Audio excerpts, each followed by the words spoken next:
Com as eleições de 2024 chegando, muitas pessoas ainda têm dúvidas sobre como votar de forma tranquila e dentro das regras estabelecidas pela Justiça Eleitoral. Saber o que levar no dia da votação, quais são os documentos permitidos e o que pode ou não ser feito na hora do voto é fundamental para exercer o seu direito de cidadão de maneira consciente. Para esclarecer tudo sobre esse assunto e dar dicas importantes para você, eu converso agora ao vivo com o advogado eleitoral Davi Marques, doutor que está conectado aqui com a gente. Bom dia, seja muito bem-vindo.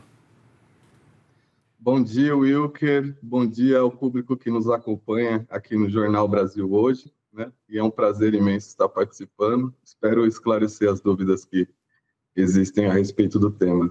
Pois é, doutor. Momento importante, né, para o eleitor até aqui. Quem chamou a atenção e quem foi destaque foram os candidatos. Agora é a hora do eleitor se pronunciar, né? Isso vai acontecer no próximo domingo nas urnas. A gente separou algumas dúvidas para explicar direitinho para quem está em casa. Pode colocar aí na tela. A gente vai esclarecendo aqui para quem está nos acompanhando. Primeiro de tudo, doutor, o que a gente pode levar no dia da votação? Que tipo de documento eu preciso estar em mão ali? É obrigatório levar o e-título? É obrigatório levar o título de eleitor físico? Bom, o título eleitoral do eleitor, no caso, é sugerido que se leve, né? Porque é possível identificar a sessão e fica fácil de localizar o local de votação. No entanto, ele não é obrigatório, né? Basta o eleitor, a eleitora, estar munido com um documento oficial de identidade, né? Podendo ser o RG, a carteira de habilitação ou o passaporte, por exemplo. Perfeito. A gente já esclareceu essa dúvida que está na tela. Pode colocar a próxima agora, porque então está esclarecido. Não é obrigatório levar esse título, mas é recomendado, né? E é permitido usar o celular na cabine? Bom, o uso de celular não é permitido, né? O eleitor, ao chegar na sua sessão de votação, deve deixar no local indicado o celular. Isso serve para garantir a privacidade, né, e a segurança do voto. Então, portanto, não é permitido a utilização de celular na cabine de votação. Perfeito. E vamos falar sobre os horários da votação? De que hora o eleitor pode ir lá comparecer à sessão? As urnas, elas abrem às 8 horas da manhã e fecham às 17 horas da tarde, né? Então, portanto, o eleitor, a eleitora deve comparecer dentro desse horário. Após as 17 horas, não é possível mais votar, né? Então, sugerimos, né, que chegue dentro do horário com antecedência, de preferência. Exatamente, né? Bom também evitar aqueles horários que a gente sabe que tem fila, né? Tentar organizar ali a nossa rotina para não ter grandes problemas, evitar ali o acúmulo. Tem mais pergunta para colocar aí na tela? Pergunta do pessoal que está nos acompanhando. Como que a gente justifica o voto, doutor, se não estiver na cidade de votação no próximo domingo, já que nessa eleição não existe a possibilidade do voto em trânsito? Certo. Para justificar o voto, o eleitor, a eleitora, terá o prazo de 5 dias após as eleições. Como deve proceder? Deve comparecer à zona eleitoral, né, e justificar mediante a apresentação de um documento que comprove a ausência, né? Então, essa é a forma de justificar a ausência no dia das eleições. E essa justificativa, se não for feita no próximo domingo, ela pode ser feita em outra ocasião? Como que isso acontece? Como eu disse, tem um prazo de 5 dias após as eleições, né? Passado esse prazo, não é mais possível justificar. Ah, entendi. E quem não votar agora, nesse primeiro turno, no segundo turno, tem a possibilidade de votar ou não? Sim, tem a possibilidade de votar, né? Só que pode incorrer na penalidade em relação ao primeiro turno, que deixou de votar. Ah, então mesmo votando no segundo, a pessoa tem que justificar a ausência no primeiro. Exatamente. Tá explicado. Tem mais pergunta aí para a gente colocar na tela? Pergunta de telespectador. O que a gente não pode fazer no dia da eleição? Claro, evitar, né, aquelas reuniões em grupo, aquelas manifestações coletivas, isso aí é importante até para manter a tranquilidade, além de ser crime eleitoral, né, doutor? Cai ali no caso da boca de urna, por exemplo. Exatamente. No dia da eleição, o eleitor, a eleitora, pode estar com a camisa de seu candidato, do partido político, da coligação, de forma silenciosa, como disse o Alan na reportagem, né? Ou seja, ele não pode induzir, de alguma forma, tentar convencer o eleitor a votar, né? Sob pena de caracterizar propaganda eleitoral irregular, né? Inclusive boca de urna, né? Que é considerado um crime eleitoral. Tá certo. Mas, por exemplo, se eu quiser usar um boné do meu candidato, eu posso fazer isso ou não? Pode fazer boné, pode utilizar até bandeira, só não pode se manifestar no local de votação, né? Ao redor, enfim, mas de forma silenciosa, né? O que diferencia é a conduta da pessoa. Ela não pode se manifestar pedindo votos ao seu candidato, né? Induzindo as pessoas a votarem. Senão, como eu disse, pode caracterizar uma propaganda irregular.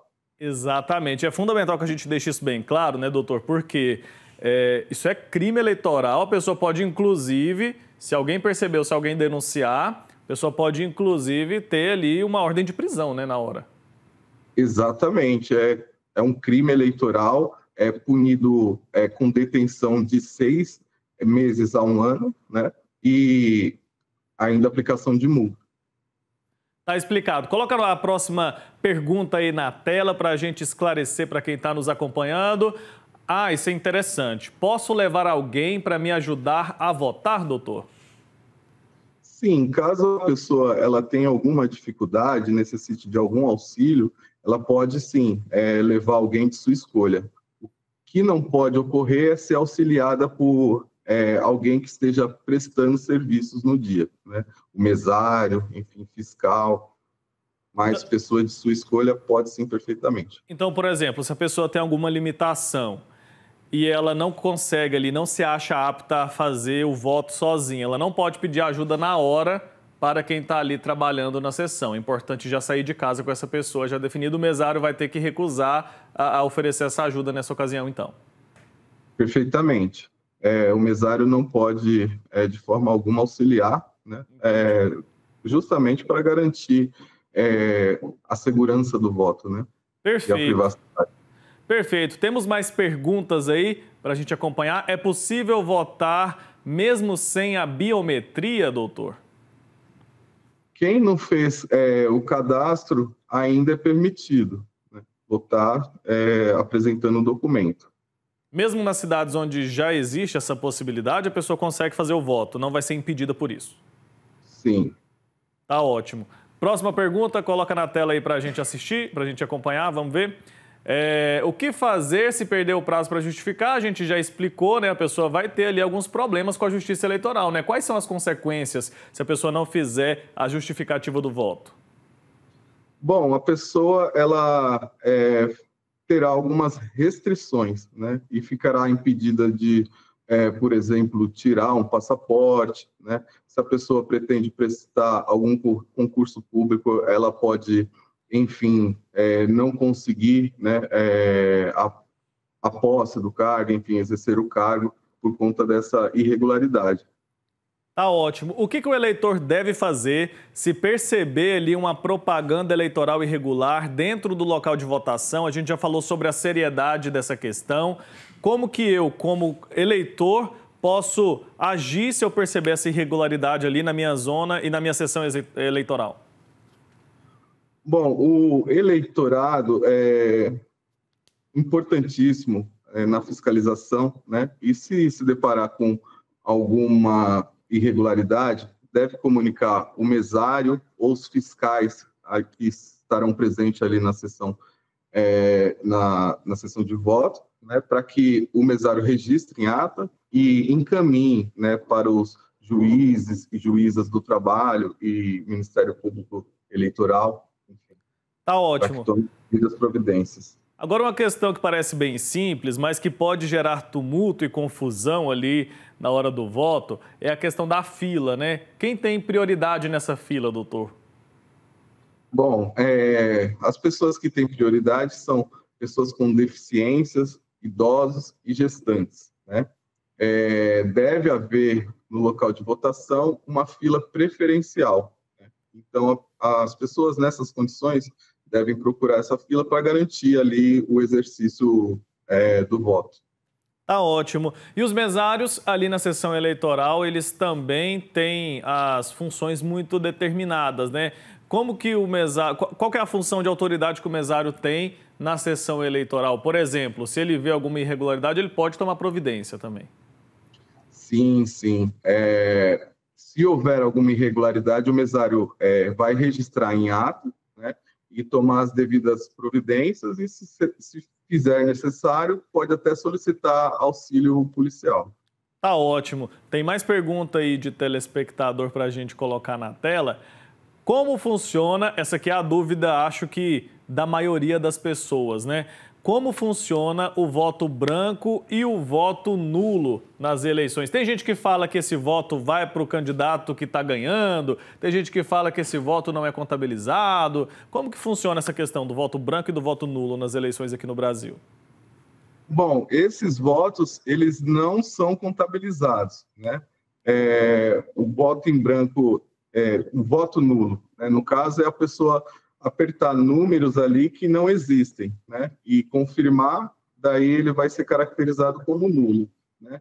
Aí o voto em branco é a pessoa simplesmente deixar de votar em qualquer candidato. Nenhuma dessas hipóteses privilegia qualquer dos candidatos, né? Então não vai para nenhum dos candidatos. Então não tem diferença entre o voto branco e o voto nulo na prática? O efeito prático não, né? Não tem nenhuma, digamos, favorecimento. Tá certo. E a gente pode levar a criança, às vezes a gente chega lá na sessão para votar e tá aquele tumulto e cheio de criança ali na sessão. É importante não levar, pode, é autorizado e a criança pode entrar na cabine? É sugerido que não se leve, né? Porque na cabine só pode estar a pessoa que irá votar, né? Então não pode estar acompanhado de ninguém. Tá ótimo, doutor. Muito obrigado, viu? Pelo seu tempo aqui com a gente, pelas informações importantes para quem vai agora no próximo domingo fazer a escolha dos próximos candidatos ali, dos próximos candidatos não, né? Dos próximos governantes municipais. Obrigado, um abraço, até a próxima, viu? Tchau, tchau. Eu que agradeço, Wilker, a participação. Estamos à disposição. Grande abraço. Outro, até mais.